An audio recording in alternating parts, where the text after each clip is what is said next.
안녕하세요. JD부장부의 소장 조던입니다. 오늘은 모멘텀 없는 시장 당분간 중소형주 천하라는 주제로 말씀드리도록 하겠습니다. 2024년 3월 28일 목요일 시간입니다. 유튜브 멤버십으로 자산을 10년에 10배, 20년에 100배로 늘리시고 조기 은퇴하시기 바랍니다. JD부장연구소 유튜브 멤버십은 영상 및 링크를 타고 가입하시면 됩니다. 뉴욕 마켓워치 미 연착륙 기대감과 국채 입찰 호조, 주식 채권 올라가고 달러 떨어졌다라는 기사가 있는데요.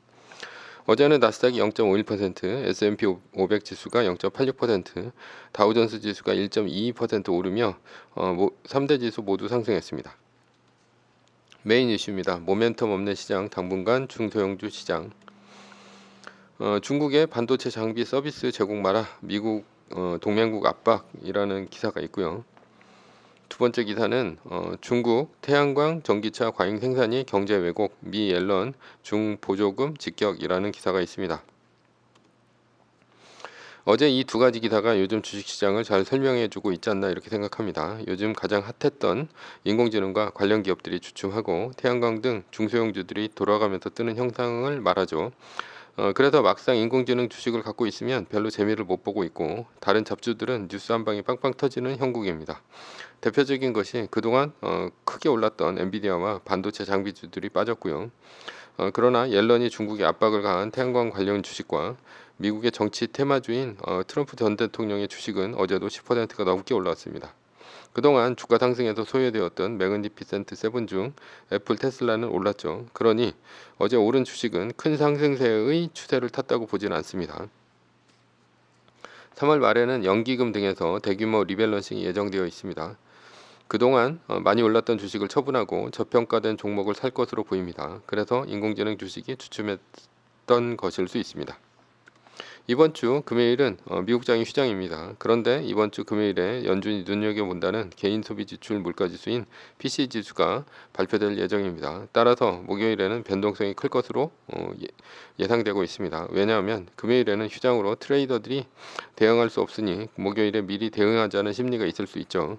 결국 이번 주는 리밸런싱, PC, 휴장, 여러 가지 변수가 시장을 짓누르고 있어서 주식시장은 한 방향으로 갈 수 없어 지지부진합니다. 결론입니다. 2주 후부터 은행주를 시작으로 실적 발표 시즌이 시작됩니다. 그리고 3주차부터 ASML을 시작으로 인공지능 관련 주식의 실적 발표가 시작되죠. 이때서부터 본격적인 변동성이 시작될 것으로 보입니다. 그 전까지는 지지부진한 장세에 그날 뉴스에 따라 테마 주식이 움직이는 강력한 모멘텀이 없는 주식시장이 되지 않을까 생각합니다. 서브 이슈입니다. 집단주의 동양은 개인주의 서양을 못 이기는가?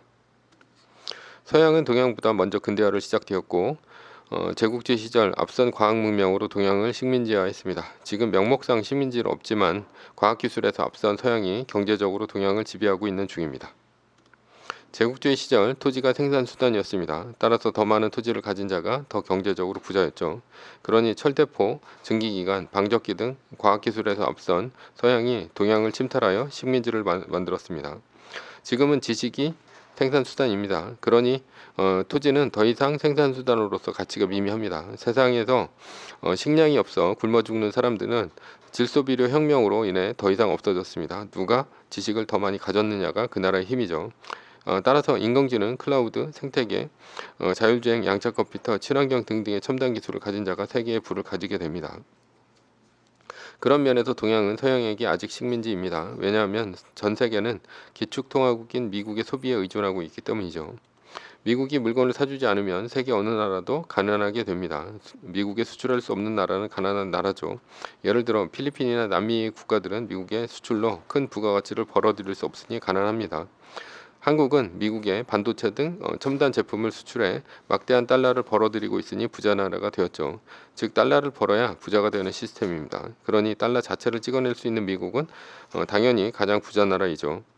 그래서 미국이 라이벌로 떠오른 중국을 무역전쟁을 통해 경제적으로 틀어막으며 고립시키고 있는 중입니다. 왜냐하면 달러가 들어가지 않는다면 중국은 필히 가난해지기 때문입니다. 미국과 수교 전에 중국은 대약진 운동과 문화혁명을 거치며 비참한 생활을 했죠. 그러나 1970년대 이후 중국은 미국과 수교를 하면서 미국에 수출을 할 수 있었고 비약적인 발전을 했습니다. 그리고 지금의 중국이 되었죠. 결국 미국이 중국의 수입을 안 받아주면 중국은 다시 정체되거나 가난해질 수밖에 없습니다. 동양은 어떤 점 때문에 서양에게 뒤처지기 시작했을까요? 서양에는 있고 동양에는 없는 것이 있죠. 그것은 바로 개인주의입니다. 결론부터 얘기하면 앞으로도 동양은 개인주의가 없어 창의적일 수 없고 영원히 서양을 따라잡기 힘듭니다. 서양은 개인주의가 언제 탄생했을까요? 프랑스 혁명으로 절대적 왕권과 초월적 신권이 무너졌습니다. 그리고 개인주의가 탄생했습니다. 개인주의란 외부의 모든 권위를 거부하고 스스로의 이성에 의해 모든 일을 판단하는 것을 뜻합니다. 예를 들어 정치는 동등한 권리와 이성을 가진 개인들 사이의 계약입니다. 그러나 동양은 대부분 서양과 달리 자신이 속한 집단에는 지팡이만 꽂아놔도 몰표를 받죠. 이성적 판단은 없습니다. 왜냐하면 동양에는 개인은 없고 집단만 있을 뿐이기 때문입니다. 따라서 서양은 의회민주주의가 탄생했고 제대로 된 국민국가가 나타날 수 있었죠. 동양은 수학을 암기 과목처럼 공식을 딸딸 외운 학생과 같습니다. 자신이 미리 풀어왔던 유형의 문제는 순식간에 풀 수 있지만 킬러 문제는 못 풀죠. 왜냐하면 킬러 문제는 개념이 두세 개 합쳐진 형태이기 때문입니다. 각각의 유도 과정과 원리를 알아야 풀 수 있기 때문이죠. 자신이 풀어봤던 기존의 문제는 풀 수 있지만 새로운 유형과 맞닥뜨리면 곧 한계에 부딪힙니다. 더욱 약한 것은 문제를 푸는 것은 잘하지만 문제 내는 것은 못합니다. 문제를 내는 일은 창의적인 일이기 때문입니다. 박사과정에 들어간 한국의 학생들이 가장 못하는 것이 있습니다. 바로 박사과정에 논문에 들어갈 주제를 잡는 일입니다. 그래서 주제는 주로 지도교수의 전공을 답습하죠. 그런데 지도교수의 전공이란 것이 미국 유학 시절 미국 스승이 잡아준 주제일 경우가 대부분입니다. 즉 창의성이 없어 문제 내는 일 자체를 잘 못하니 주제를 못 잡는 것이죠. 과학기술도 마찬가지입니다. 뜯어서 재조립하는 리버스 엔지니어링으로 선진국의 신제품을 똑같이 베낄 수는 있습니다. 그러나 세상에 없던 창조적인 제품은 만들어낼 수가 없습니다. 개인주의가 없고 집단주의만 있는 동양의 한계를 알 수 있겠죠. 서양에서 개인주의는 어떻게 만들어졌을까요? 국가가 탄생하면서 만들어졌습니다. 사회계획설의 토마스 홉스는 리바이어던에서 국가의 탄생을 얘기했습니다. 개인은 국가의 주권을 양도하는 대신에 타인에게 피해를 주지 않는 범위 내에서 최대한 자율성을 보장받는 권리를 얻는다. 이것이 자유주의의 시작입니다. 서로의 경쟁관계에 있는 개인은 사회의 이익보다 항상 개인의 이익을 우선합니다. 서양에는 이러한 개인주의 사상이 바닥에 깔려 있습니다. 국가를 비롯한 사회 조직은 개인의 꿈을 이루기 위한 수단에 불과합니다. 그러나 동양은 다르죠. 개인은 타인과의 인간관계 속에서 존재합니다. 사회 공동체에서 독립해서 생존할 수 없는 것이 개인이죠. 개인은 자신의 본분을 충실히 수행하는 것만이 개인의 할 일입니다. 마치 전체주의와 같습니다. 동양은 한 번도 개인주의라는 것이 있어 본 적이 없습니다. 동양에서 개인은 사회 조직의 부품과 같은 존재입니다. 개인은 국가, 기업 등과 같은 조직을 위해 충성을 다할 수 있어야 하고 조직은 개인을 언제든지 쓰고 버릴 수 있습니다.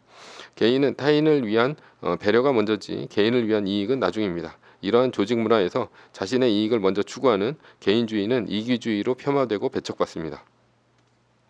개인이 조직의 부품이 되는 사회에서는 어떤 것이 부족할까요? 첫 번째, 비평적 사고가 없습니다. 비평적 사고란 조직에서 주어진 명령이나 지시가 불합리하다고 생각하면 이성적으로 판단한 개인이 아니라고 말할 수 있는 능력입니다.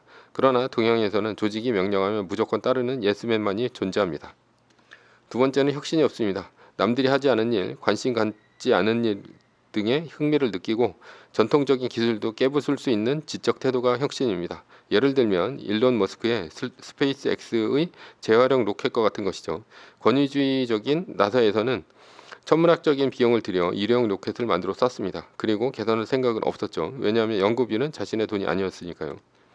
민간 기업인 스페이스X에서는 나사의 비효율을 극복하기 위해 재활용 로켓을 만들었습니다. 스페이스X 펠컨 9 로켓은 발사 비용이 약 6,200만 달러이고 재활용 비용은 약 2천만 달러인데요. 그러나 나사에 한 번만 사용할 수 있는 델타 4의 헤비 로켓은 발사 비용이 약 3억 5천만 달러입니다. 일론 머스크는 혁신적인 생각을 통해 로켓의 우주 발사 비용을 획기적으로 낮췄고 이를 통해 하늘에 거미줄처럼 인터넷망을 깔아 스타링크라는 서비스를 할 수 있었죠. 나사라면 천문적인 돈을 들여 꿈꿀 수조차 없는 일을 일론 머스크의 창의적인 생각으로 하게 된 것입니다. 그래서 첨단 기술이라 불리우는 인공지능은 물론이고 바이오, 양자 컴퓨터, 뇌 인터페이스, 메타버스, 블록체인 등 서양이 동양을 앞서고 있는 중입니다. 세 번째는 글로벌 마인드입니다. 전 세계 사람들과 함께 공동으로 작업할 수 있는 능력인데요. 글로벌 마인드가 있는 기업은 미국의 실리콘밸리에 몰려 있습니다. 실리콘밸리에서는 전 세계의 모든 개발자들이 모여 창의적인 소프트웨어를 개발합니다. 동양의 병폐는 무엇일까요? 윗사람 말에 무조건 복종하고 비판적으로 세상을 보지 않으며 창조적인 어떤 것도 만들 수가 없고 자기들끼리만 놉니다. 빠르게 따라잡을 수는 있지만 오리지널은 결코 만들 수가 없죠. 노벨상 수상자를 여럿 배출하며 동양에서 과학기술로는 제일 앞선 일본이 지금까지 세상에 어떤 창의적인 제품도 하나 못 만들어냈던 것이 그 예입니다. 증기기관을 시작으로 에어컨, PC, 자동차, 로켓, 원자력, 스마트폰 등 인류를 바꾼 모든 신기술은 서양이 만들어냈죠. 따라서 동양은 앞으로 서양의 꼬리 잡기에만 열중입니다. 결론입니다. 누가 만들어 놓은 것을 기껏해야 개선하는 한국의 기업보다는 창조적인 세계 1등의 미국 기업에 투자해야 부자가 됩니다. 매뉴얼입니다. 세계 1등 주식은 전고점 대비 2.5% 떨어질 때마다 10%씩 팔면서 숏을 치면 리밸런싱을 하다가 나스닥 마이너스 3%가 뜨면 숏을 치면 말뚝을 박습니다. 그러다 반등이 시작되면 V자 반등 리밸런싱을 하면 됩니다. 자세한 내용은 JD 부자연구소 인강 사이트에서 강의를 들으시거나 동영상 밑에 리밸런싱 말뚝 받기 댓글 링크를 참조하시기 바랍니다. 전제는 세계 1등 주식은 우상향 합니다. 매뉴얼을 지키며 세계 1등에 투자하면 매년 25%의 복리로 10년간 10배, 20년간 100배로 재산을 불릴 수도 있습니다. 위의 상황은 매뉴얼일 뿐입니다. 따를 사람은 따르고 참고할 사람은 참고하시면 됩니다. 주식을 사고 파는 것에 대한 모든 책임과 이득은 본인에게 있습니다. 매뉴얼을 지키려면 머리를 쓰지 말고 머리를 쓰려면 매뉴얼을 지키지 맙시다. 오늘은 모멘텀 없는 시장, 당분간 중소형주 천하라는 주제로 말씀드렸고요. 지금까지 JD 부자연구소의 소장 조던이었습니다. 지금까지 들어주셔서 감사합니다.